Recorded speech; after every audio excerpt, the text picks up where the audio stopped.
Olá vocês, admito que eu não estou no meu melhor estado de humor, porque é impossível manter a saúde mental e o sorriso no rosto enquanto o Luxemburgo for técnico do Palmeiras, mas eu vou deixar isso para a segunda parte do vídeo, para abrir falando do primeiro jogo da noite, do São Paulo, que mais uma vez passou vergonha, algo que tem sido corriqueiro nos últimos anos, e queria abrir o vídeo com a frase do Zé Roberto, pós-jogo, que acho que resume bem toda a situação e tudo que aconteceu em campo, que é a seguinte: de madrugada me ligaram, peguei o voo, cheguei ontem, treinei e pude fazer 2 gols. Só agradecer a Deus mesmo, minha família e minha namorada todos juntos comigo. O São Paulo do Diniz se viu derrotado, com gols de um jogador que estava no Mirassol apenas para treinar e manter a forma física e poder voltar para o seu time. Fora isso, o Mirassol perdeu 18 jogadores com a parada. O São Paulo não pode perder, passar vexame para um time que acabou de se reconstruir, e é literalmente se reconstruir ontem. Até por essa ter sido a prévia do jogo, toda a imprensa colocou o São Paulo como grande favorito. Entre os grandes, era o único que todo mundo tava falando assim, com certeza o São Paulo vai passar com tranquilidade. É o time que vai ter o caminho mais tranquilo aí nesse próximo jogo. Mas foi grave, muito grave.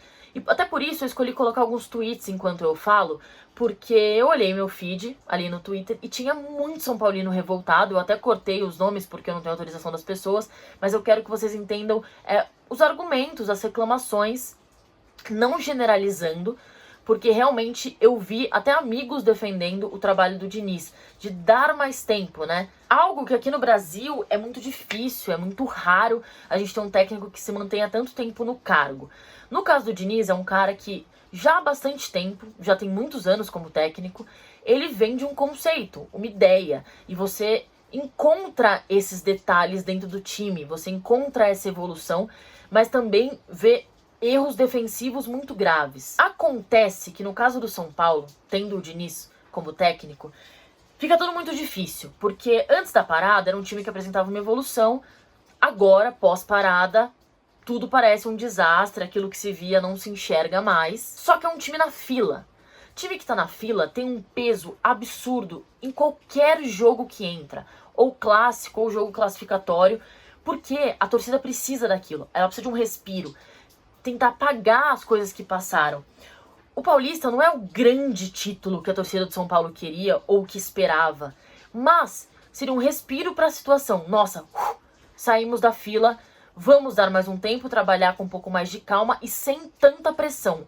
A pressão de entrar em campo com uma fila de anos nas costas, ela realmente muda a situação do jogo. E aí você tem duas opções. Às vezes tem jogadores em campo experientes que não sentem essa pressão e lidam bem com a situação, conseguem motivar o time, ou quando aparenta que ninguém do time sente nada, que ninguém se sente afetado com aquele sentimento que pega a torcida do a gente precisa disso como eu preciso do ar para respirar. Parece que o Diniz vai ficar para desespero de parte da torcida, vai ter esse tempo no Brasileiro ainda para trabalhar, mas também tem a questão política do São Paulo, tudo pode mudar mais pro fim do ano, mas se tinha alguma expectativa em relação a conquistas, principalmente voltadas ali pro Brasileiro, acho bem difícil. E aproveitando essa situação de São Paulo, antes de começar a falar do Palmeiras, eu queria dizer que a situação dos 4 grandes paulistas é bem grave.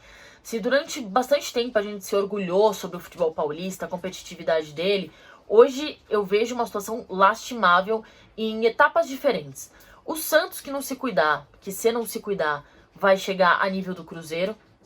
O São Paulo, fila, acúmulos de vexame e uma diretoria vergonhosa. O Corinthians que tem um elenco fraco, muito problema extracampo, então toda a questão de diretoria, arena. Em contraponto, tem uma vantagem de parecer ter jogadores que realmente jogam pela camisa, então o Corinthians ainda tem esse coringa. E o Palmeiras parece um catado com grife, né? Porque ideia de jogo ali não existe, parece um bando de jogador solto que acabou de combinar de jogar futebol e se encontrou ali pra entrar em campo. Sobre o Palmeiras, triste, grave.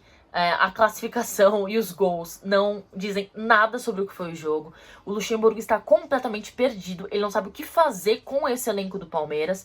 Então, quando alguma coisinha dá certo, ele se apega àquilo e ele fica usando aquilo. Não sabe como usar os novos talentos do Palmeiras. Você olha para o campo. Eu acho que a gente olha para o futebol e a gente vê jogador fazendo corpo mole, jogador em queda de rendimento. E algumas vezes a gente olha e fala: Este time não pode estar sendo treinado porque não é possível. Não é possível que treine a semana inteira e faça isso no dia do jogo. E o Palmeiras, pra mim, é um caso muito claro de falta de ideia de jogo, de falta de treino. E a culpa, pra mim, é do técnico. Se você tira uma foto da tela da TV enquanto está assistindo o jogo, vocês vão ver o espaço absurdo que existe entre as zonas do campo. Então os jogadores eles jogam tão longe que eles poderiam amarrar aquelas latinhas, jogar do outro lado e tentar conversar aqui para conseguir trocar uma ideia, porque a bola vai chegar toda quadrada do outro lado, vai virar chutão, vai ser posse de bola porque vai ficar passando pro lado, passando para trás.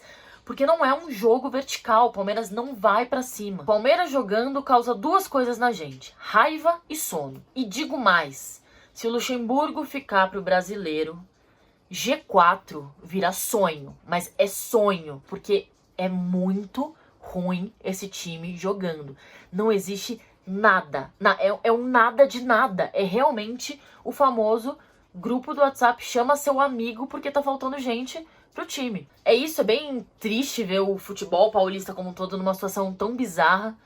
Ninguém tá acima de ninguém, tá todo mundo muito nivelado por baixo e muita coisa vai ter que mudar em todos esses times para apresentar um futebol minimamente vistoso e agradável para quem assiste. Porque enquanto isso, assistir futebol pra gente tá sendo apenas sofrimento.